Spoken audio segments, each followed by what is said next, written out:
Welcome to Math with Malia. Today we're doing Savvas enVision Algebra 1, Topic 6, Lesson 3, Exponential Functions. After this lesson, you'll be able to describe and graph our new function, exponential functions. And we have some new vocabulary, asymptote, constant ratio, and exponential function.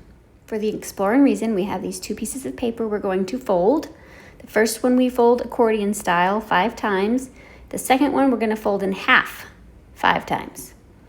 So what's the pattern if we see? So when we're folding accordion style, we're just going to get one more than the number of folds, right? Because if we fold it 1 time, we'll have two halves. If we fold it 3 times, we'll have 4 halves, right? So we'll get one more than the number of folds. Number of folds plus 1. For the second one, each time we fold it in half, we double the pieces. So we fold it in half once, we'll get 2. If we fold it a second time, we have 4 pieces. So we're taking the number of folds and we're doubling it over and over again, right? So we're going to end up with different pieces or different number of pieces. This will help us start to think and envision what an exponential function is compared to a linear function. So what are the characteristics of an exponential function? Here we see in example 1, this is the parent function. So this is the basic function, the basic equation for an exponential function. A way that might help you remember it is an exponential function has the input in the exponent. So the x is in the exponent, that means it's exponential. So you can see that we're taking 2 and we're multiplying by 2 over and over again because x is the number of times that we're multiplying by 2. If it was 2 to the second power, that just means 2 times 2. If it was 2 to the 4th power, if my input was 4, that would just mean we are multiplying by 2 4 times. Okay. So to look at the graph of the parent function, you can choose input values. I usually like to choose values that are a little to the left of 0 and a little bit to the right.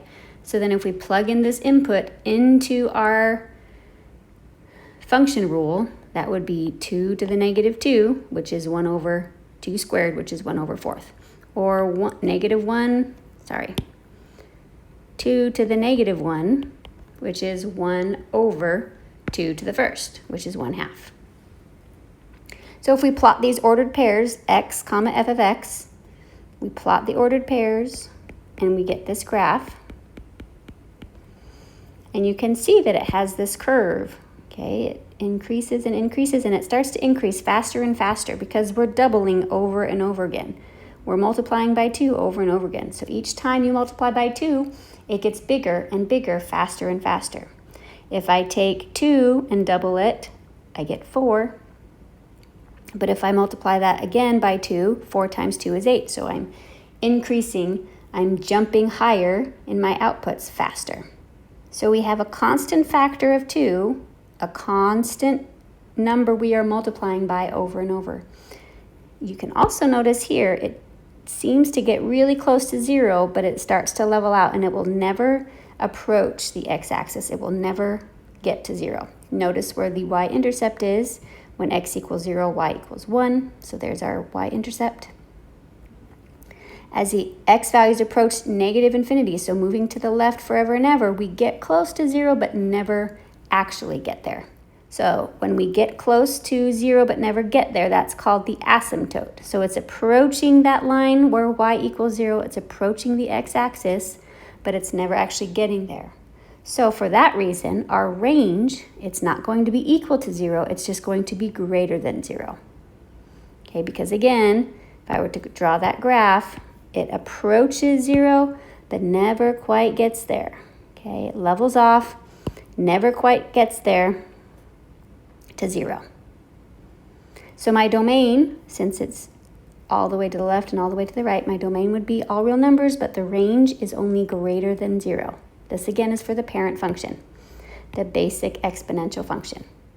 Identify the key features of this function where b equals 2 and where b equals 1/2. So if b equals 2, that's our parent function, right? 2 to the x. So we know the domain is going to be all real numbers. We know the range will be y is greater than 0 because we have that asymptote at 0. What about when our base is 1/2? So now I'm multiplying by 1/2 over and over again. So think about what that would mean. If I am multiplying by 1/2 over and over again, what's happening to my output? Is it going to be getting bigger or smaller? If I keep multiplying by 1/2, my number is going to get smaller and smaller. So 1/2 times 1/2 is 1/4. If I do that 3 times, I get 1/8. So my output would be smaller and smaller. So this graph, instead of increasing like our parent function, this graph is going to look like it's going to decrease. Okay, so we're going to start, and it's going to be decreasing, getting smaller and smaller.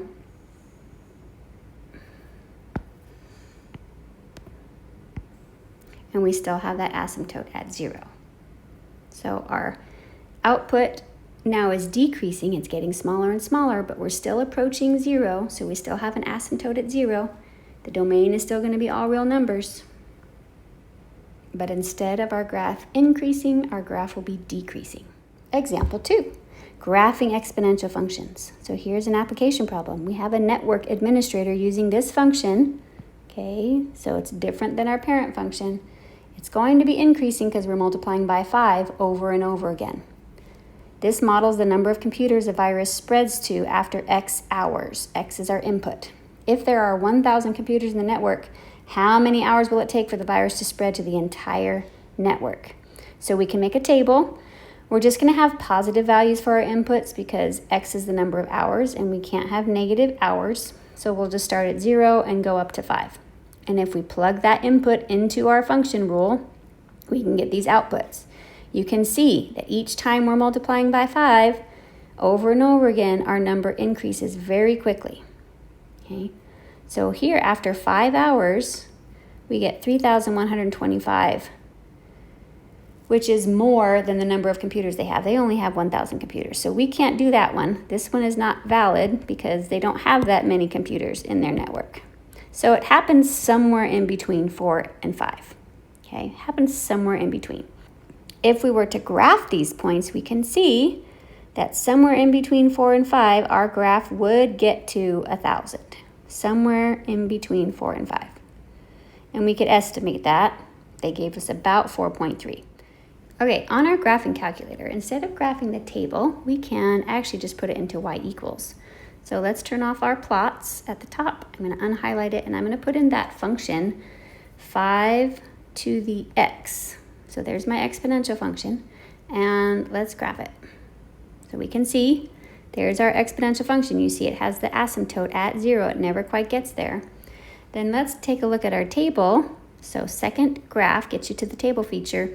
I want to know where it's about 1,000. Okay, so about 1,000. Here we go. Whoops. I see it goes from 625 to 3,125. If I change my table set, so I'm going to show you another feature, do second window, and we can do our table set. And instead of having a table change of 1, let's look at, 0.25. Let's have a change of 0.25. So now our inputs will change by 0.25. Let's see if we can get a better read. So here we go. Look, in between 4.25 and 5, it changes. The output goes to 1,000. So pretty close to 4.25. So 4.3 is a good estimate for when my output reaches 1,000. That's 1,000 computers. We can check that, whereas if we said our input was 4.3, that was our estimate that we got from the graph. If we do that on our calculator, 5 to the 4.3, so you're going to do 5 on your calculator, the little caret, and 4.3, you would get just over 1,000, right? It's pretty close. So it'll take about 4.3 hours to spread to the entire network. How long will it take for the virus to spread to 50,000 computers? So let's go back to our graphing calculators and look at the table. Now our output needs to be 50,000. So here we are in our table, and we're going to just scroll down to see where it is 50,000. So in between 6.5 and 6.75, pretty close to 6.75. So we could say about 6.7 hours. Approximately 6.7 hours would get us to our output of 50,000 computers. So our graphing calculators are very helpful in looking at values of exponential functions. So here is the basic formula for an exponential function, where A is the initial amount, because you're not always going to start at 1. Okay, some you might have a starting value. B is going to be called the constant ratio. That's the number you multiply over and over again. And then X, of course, is your input. Okay, so we're looking for a constant ratio, which is the number you are multiplying over and over again. It's going to be greater than 0 and not 1, because if you multiply by 1 over and over again, it's not going to change the number. Example 3, what is the written form of the function? So again, we're looking to fill in these numbers. We have f of x equals a times b to the x. I need to identify b and I need to identify a. Those are the two variables I need to replace with numbers. So to figure out the initial value, sometimes we can just find that out. That is where x equals 0. So we know a is 4 because we know the initial value. And then to figure out the constant ratio, it's just what do I multiply by over and over again. So if I look, 4 times what gives me 12? 12 times what gives me 36? 36 times what gives me 108? We're multiplying by 3 over and over again. So that is the constant ratio. That is our b variable. So then to plug it into our basic formula, our output f of x equals 4 times 3 to the x. You'll want to put b in parentheses to separate it from the initial value. And then that way you can see that only the common ratio gets multiplied by the exponent. Example B, now we have a graph and we're going to do the same thing. We're going to look for the initial value. Can you identify the initial value, the y-intercept? Yes, it's where x equals 0. So our initial value is 128. There's our A. And then just looking at the change in output. So what do you do to 128 to get to 64? What do you do to 64 to get to 32? We're getting smaller, so that means the number we multiply by has to be less than 1. We're multiplying by a fraction. The number we're multiplying by, well, we're dividing by 2. So we're multiplying by 1/2. So our constant ratio, that factor, that number we're multiplying over and over again is 1/2. That is the letter B. We can plug that into our basic formula, f of x. Our output equals A. So instead of A, I'm going to write 128. Parentheses around B. What is B? B is 1/2 to the x. My x is in the exponent because I have an exponential function. So you'll want to know these basic formulas, just like you know y equals mx plus b. Now you're going to know f of x equals a b to the x for exponential functions. Try it number 3, write the exponential function for each set of points. So first, let's look for our initial value. Do we have where x equals 1? Yes, they're very nice. They gave us a y-intercept. So we know a equals 3. And for the constant ratio, we're looking at the change in the output. So 3 times what gives me 12? Well, 4. See if that works. 4 times 12 gives me 48. Does that work all the way through? Yes. So I'm multiplying by 4 over and over again. That means b equals 4. So I plug that in to my formula. F of x equals my initial value, a, times b goes in parentheses, 4 to the x. Okay, let's do part B. Same thing. Do they give us initial value? They do. They're very nice that they give us a y-intercept. So for part B, a equals 2,187. Then we're going to check the outputs. What do I multiply by from each output? So now I'm getting smaller, so I must be multiplying by a fraction. What am I multiplying by? So you can do 729 divided by 2,187. What do you get? Well, we multiply by 1/3 each time. Okay, it would be good to check to make sure it works all the way through, because otherwise, if it's not the same all the way through, it is not a constant ratio. So b is 1/3. We're dividing each number by 3, and we plug that into our formula. Output f of x equals a. which we said was 2,187. B goes in parentheses to the x. X is in the exponent.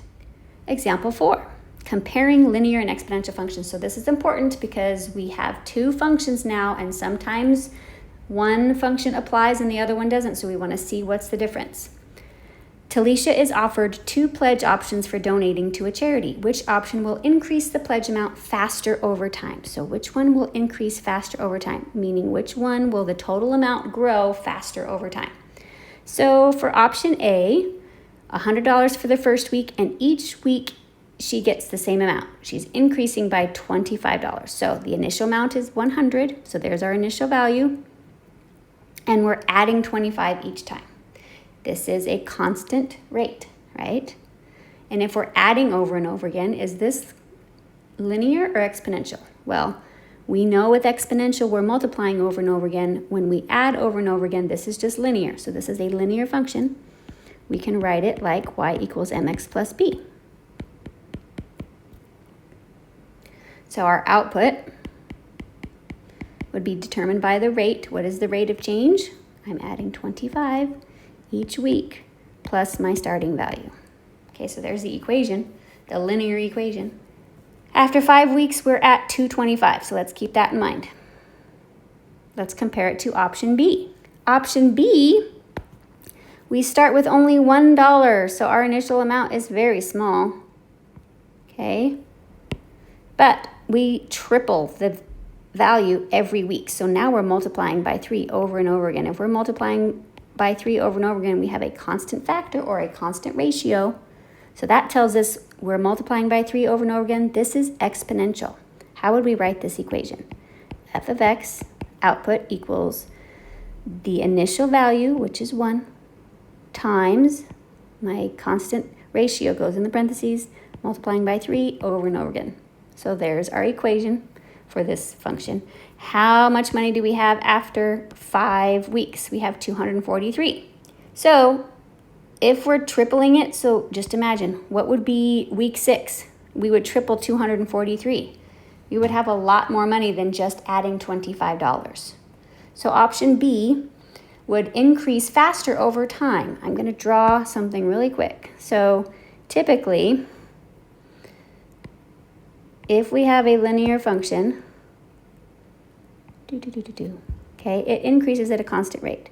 And then if I'm going to draw an exponential function, there might be a time where, yeah, the linear function has more output, has a greater value for the output. But over time, there is a point where the exponential function takes off, and then it will be greater than the linear function. So this relationship is important. There is a period where linear is higher, but after a certain amount of time, the exponential function is going to increase much, much greater and faster. Try it number 4. Identify each function as linear or exponential and just explain. Okay, for part A, f of x equals the number of branches at level x in a tree diagram, where at each level, each branch extends into 4 branches. So if I have a tree diagram, and then I get 4, and then the next level, each branch gets 4, okay? So I'm going to get a lot more branches very, very quickly, right?